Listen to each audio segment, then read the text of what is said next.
అక్కడ ఎవరో మరణించారు, ఇక్కడ ఎవరో చనిపోయారు అనే మాటలు మనము తరచూ వింటూ ఉంటాం.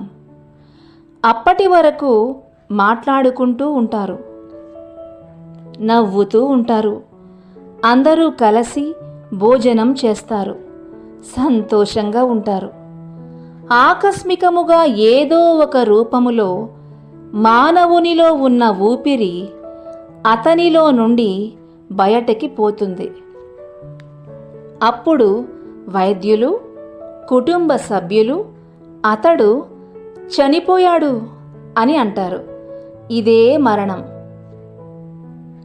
మరణం రానంత వరకు మానవులంతా ఘనులు, గొప్పవారే.